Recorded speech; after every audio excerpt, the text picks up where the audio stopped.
Shalom, friends. I'm Rabbi Shmuel Polin, and I'm so happy and honored to be your incoming rabbi here at Temple Israel. And for many of you, today will be the first opportunity to see me face to face and begin the process of getting to know me better. So how and where should I begin with my story, my calling into the rabbinate, why here in Columbus, Georgia?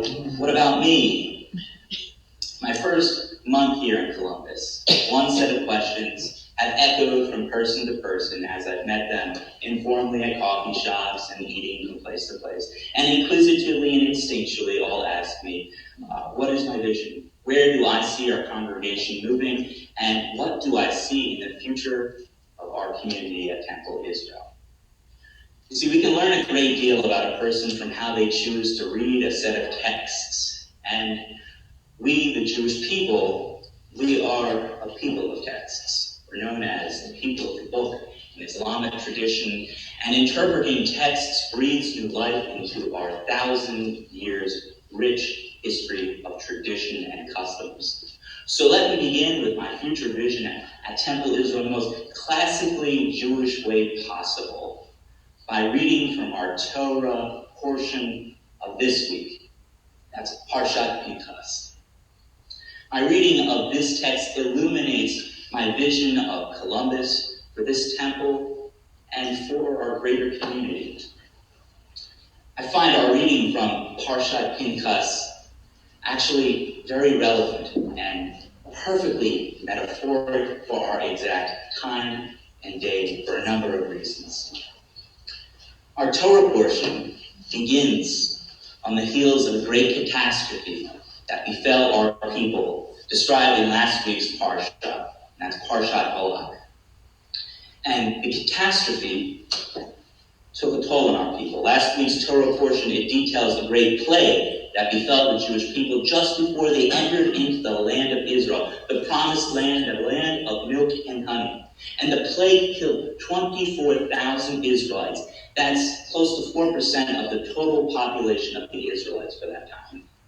And the plague, it was finally subdued only by extreme measure, when the Israelites literally cut themselves off and extricated themselves from everyone around them, from their idolatrous influences and customs around them. In the process, they traumatically and dramatically broke up families. They separated spouses from one another, children from each other, and loved ones. Much of what we've discussed in this past week's Torah portion, Parshat Balak, is unfortunately not so hard for ourselves to imagine here today. We have just survived a great pandemic of sorts, a plague, with fatality statistics of COVID-19 teetering between 3 and 4%. It's not hard for us to imagine the loss felt in antiquity for our people. So too, we've experienced the trauma of breaking up families from one another. Grandmothers and grandfathers who know not the touch of their own grandchildren to this day. Hospital workers have had to learn how to communicate with patients through plastic barriers. Most troubling, our children have had to learn how to read emotion, read people through masks, through cloth between people. And we've all known loved ones who passed away under the pandemic in hospitals, tragically, oftentimes alone and away from loved ones. Social distancing and isolation have had a devastating toll on all of us here today. But it was a traumatic means and necessary means for our survival. However, this is where we left off in last week's Torah portion. And this Shabbat, we are turning the pages in our Bibles to a new chapter.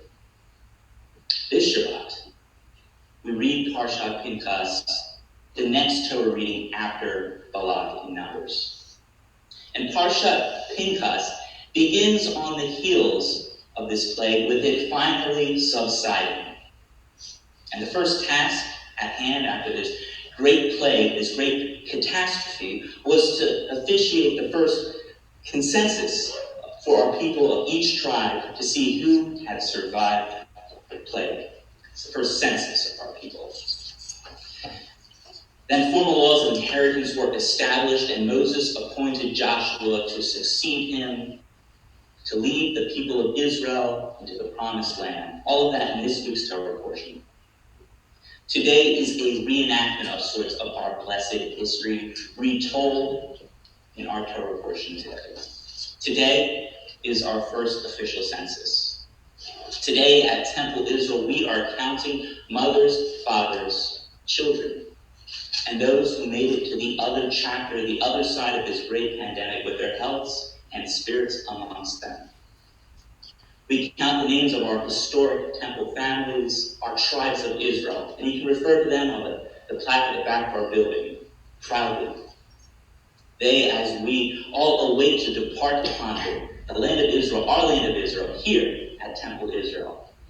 And our leader, our Moses, Rabbi Emeritus Beth Schwartz, she has led us all to this exact moment, through the desert, through the plague, through the hardship, through the separation.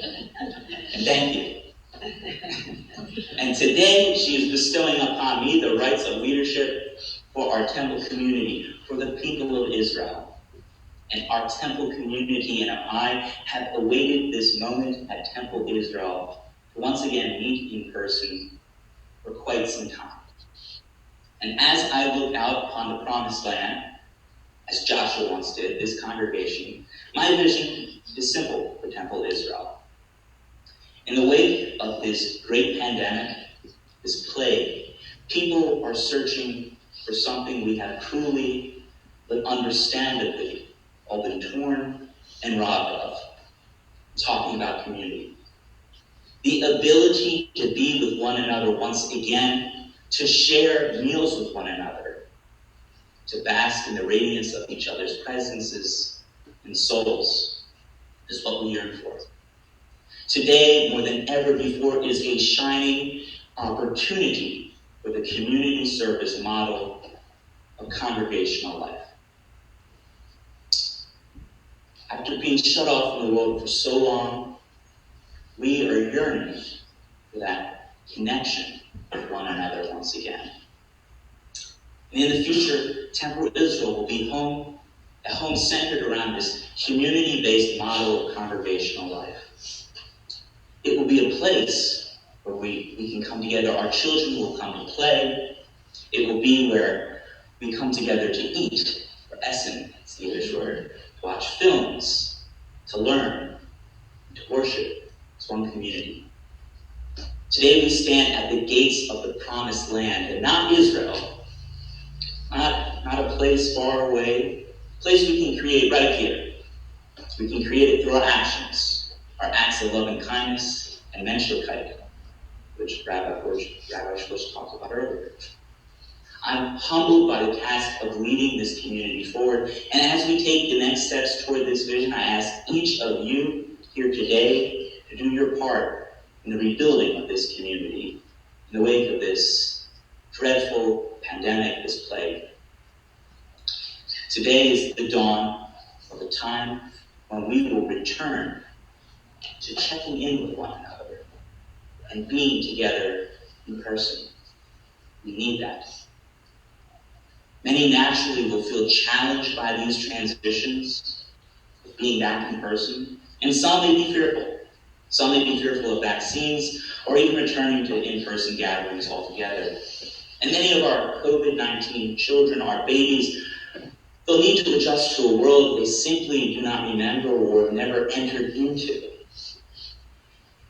And I ask for your patience, care, and compassion for these souls of our community. We must not leave them behind. They need us now more than ever.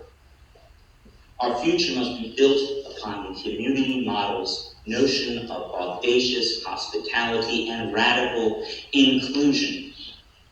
Let our kindness, open doors, and hospitality be our gospel unto them and our calling to Israel. I'm excited to be working alongside our various boards, lay leadership, interfaith coalition team, and our entire Columbus community to fulfill this awesome vision.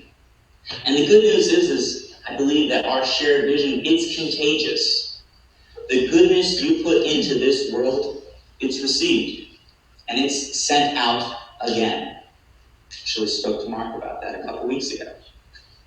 In Judaism, we have a saying. It's mitzvah goreret mitzvah, avera goreret avera. And this means, from Hebrew, one good deed will bring about another good deed. Yet one transgression, it will bring about another transgression. As we spend time with each other here today, do our check-ins from now into the future, we are changing this world one mitzvah at a time. We're inviting goodness, compassion, kindness into it slowly. And let the gospel of hospitality and community be our mission at Temple Israel as a light among nations. Let us illuminate Columbus in the good deeds of our tradition and our heritage, and may our entry into this building, into our Israel, be the dawn of something great for our community well into the future. Ken Yiratzah. Ken Yiratzah.